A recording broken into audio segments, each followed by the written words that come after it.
नमस्कार, मेरा नाम मैना भटनागर है। नए साल की आपको शुभकामनाएं। आपका नया साल शुभ हो और मंगलमय हो। आज बात करेंगे नवें भाव की। नवां भाव भी एक मंगल स्थान है। नवां भाव ज्योतिष में एक बहुत महत्वपूर्ण घर है, क्योंकि ये जातक के भाग्य का स्थान है। और भाग्य वो चीज़ है, भाग्य वो भगवान की दी हुई भेंट है हमें, कि जिसके चलते सारे काम आसान हो जाते हैं।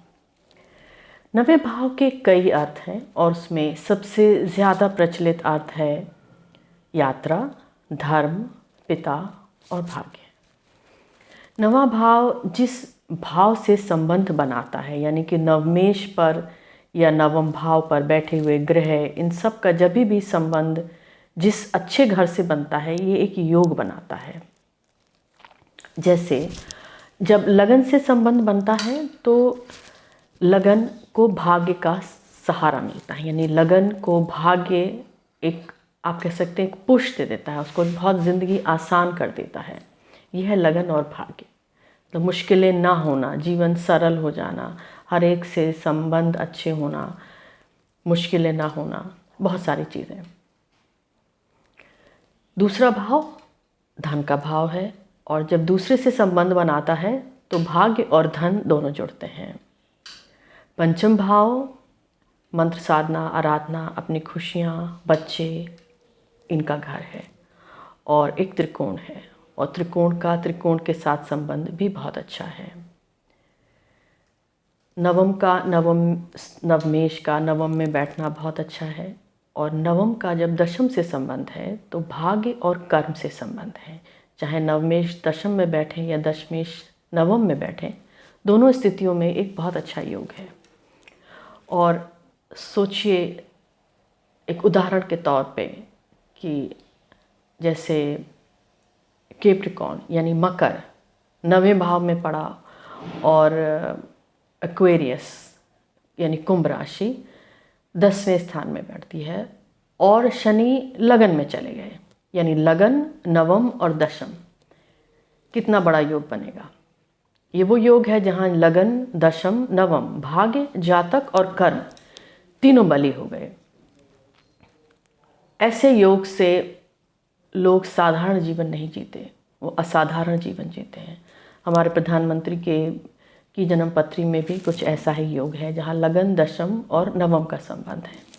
तो मेरे कहने का अर्थ है कि नवम वो भाव है जो एक शक्तिशाली भाव है, और जब वो एक और अच्छे घर से जुड़ जाता है तो वो महाशक्तिशाली हो जाता है। इसीलिए नवम से जुड़े हुए ज़्यादातर अच्छे ग्रह एक योग बनाते हैं। इसके अतिरिक्त ये तो योग थे। लगन से नवम का संबंध पिता को भी दर्शाता है। नवें भाव से हम पिता देखते हैं। पिता के मामले में थोड़ा सा कन्फ्यूजन है।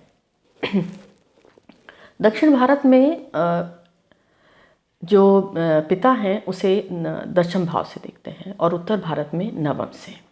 शुरू में जो लोग अलग अलग किताबों में पढ़ते हैं थोड़ा सा कन्फ्यूजन होता है, लेकिन जैसे जैसे पढ़ते जाएंगे आपको एक बात समझ में आएगी। वो ये है कि नवम भाव के दो कारक ग्रह हैं, सूर्य और बृहस्पति। सूर्य पिता के एक नेचुरल सिग्निफिकेटर है, मतलब पिता को हम देखते हैं अगर, तो हम जातक के नवें भाव को देखेंगे और सूर्य की स्थिति भी देखेंगे, उससे हमें पिता के बारे में पता चलता है। तो ये है सिग्निफिकेशंस। सूर्य आत्मा के भी कारक हैं, बृहस्पति धर्म के कारक हैं, और धर्म हम नवें भाव से देखते हैं और बृहस्पति से देखते हैं। कहने का अर्थ है कि धर्म और पिता और नवां भाव जुड़ा हुआ है।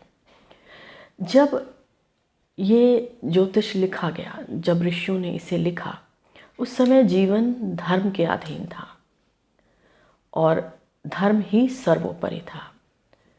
इसलिए पिता और कर्म और धर्म जुड़े हुए थे।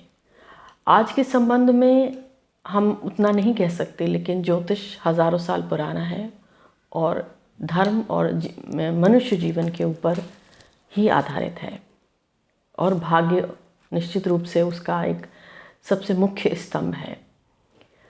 इसके अतिरिक्त अगर हम बर्थ रेक्टिफिकेशन करते हैं, यानी हम जन्मपत्री में जन्म का समय ठीक करते हैं, उसके लिए भी हमें पिता की ज़रूरत होती है।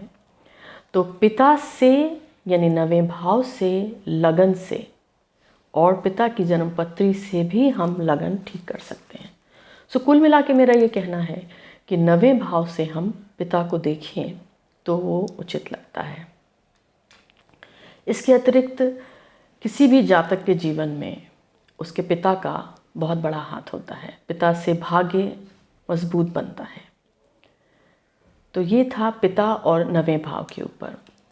बृहस्पति धर्म के कारक हैं, उच्च शिक्षा के कारक हैं, और 9वां भाव भी उच्च शिक्षा का एक मुख्य स्थान है। यहाँ तक कि जितनी स्पेशलाइजेशन है वो भी हम 9वें भाव से देखते हैं। 9वां भाव भाग्य है, उच्च शिक्षा है, और 9वां भाव गुरु का भी स्थान है। इसके अतिरिक्त जातक किसकी पूजा करता है, किसकी आराधना करता है, ये भी हम 9वें भाव से देख सकते हैं। 9वें भाव का संबंध जातक के पिता से है। 9वें भाव का संबंध जातक के छोटे भाई बहन के जीवन साथी से है, और यदि वो व्यापार करते हैं तो हम उसका अध्ययन 9वें भाव से करेंगे। माता के विषय में 9वां भाव उनका स्वास्थ्य को इंगित करता है कि उनका स्वास्थ्य कैसा रहेगा। 9वां भाव बच्चों के संबंध में ग्रैंड चिल्ड्रन का घर है, मतलब जातक के पोते पोती का घर है। जातक के बच्चों के मनोरंजन का घर है। और इसके अतिरिक्त जातक के जीवन साथी के छोटे भाई बहनों का घर है, उनकी छोटी यात्राओं का घर है, उनके पराक्रम का घर है। और सबसे बड़ी बात है कि आपके जातक की आपके जीवन साथी की कम्युनिकेशन कैसा रहेगा, उसको भी आप 9वें भाव से देख सकते हैं। 9वां भाव जब दशम से जुड़ेगा तो धर्म और धन, भाग्य और कर्म ये जुड़ते हैं। पर काम के मामले में यानी नौकरी के मामले में जो 9वां भाव है वो एक नकारात्मक घर भी बन जाता है। उसकी वजह यह है कि ये दशम से दोबारा है, और ज्योतिष के अनुसार हर घर के पीछे का घर यानी उसका 2-12 घर उसका नुकसान दिखाता है। उदाहरण के तौर पे सप्तम भाव का 2-12 घर यानी उसके पीछे का घर छठा भाव है जो लड़ाई झगड़े का घर है, और उसका 2-12 है। तो जब डिवोर्स के मामले में छठा भाव बहुत स्ट्रॉन्ग हो जाता है क्योंकि वो विवाह की हानि का घर है। उसी तरीके से नौकरी के मामले में नवमेश अगर नवम में ही बैठे हों या नकारात्मक तरीके से जुड़े हों तो मैंने अक्सर देखा है कि नौकरी नहीं रहती है। कृष्णमूर्ति पद्धति पराशर का ही भाग है और उसमें कई चीज़ें बहुत आसान कर दी गई हैं। 9वां भाव यात्रा का एक मुख्य स्थान है, लंबी यात्रा का एक मुख्य स्थान है, और विदेश में रहने, सेटल होने या जाने का एक बहुत बड़ा सहयोगी घर भी है। 9वें भाव के बिना आप कोई भी विदेश यात्रा नहीं कर सकते क्योंकि वो लंबी दूरी का स्थान है। यात्रा के हमारे 3 घर हैं। तीसरा घर छोटी यात्राएं हैं। जब हम कहीं भी घर से बाहर जब भी हम बाहर पैर रखते हैं हमारा तीसरा भाव किसी न किसी रूप में एक्टिव होता है। 9वां भाव वो भाव है जहां आप ट्रेन लेके, प्लेन लेके एक लंबी दूरी, एक ओवरनाइट जर्नी करते हैं। और 12वां भाव वो है जहां पर या तो आप यात्रा के संबंध में किसी अनजान जगह जा रहे हैं या आप समुद्र पार जा रहे हैं, मतलब बहुत दूर जा रहे हैं। तो 9वें भाव के बिना 12वें भाव अकेला हमें कहीं नहीं ले जा सकता। ज्योतिष बहुत पहले लिखा गया है और ज्योतिष संस्कृत में है। इसको बहुत सारे विद्वानों ने इतना परिश्रम करके इसको हिंदी में इसका अनुवाद किया है, अपनी टिप्पणियाँ दी हैं, अपने अनुभव लिखे हैं और कितनी सारी जन्मपत्रियों के साथ इसका एक उदाहरण भी बनाए हैं जिससे हम जैसे लोग अच्छी तरह पढ़ सकें और समझ सकें।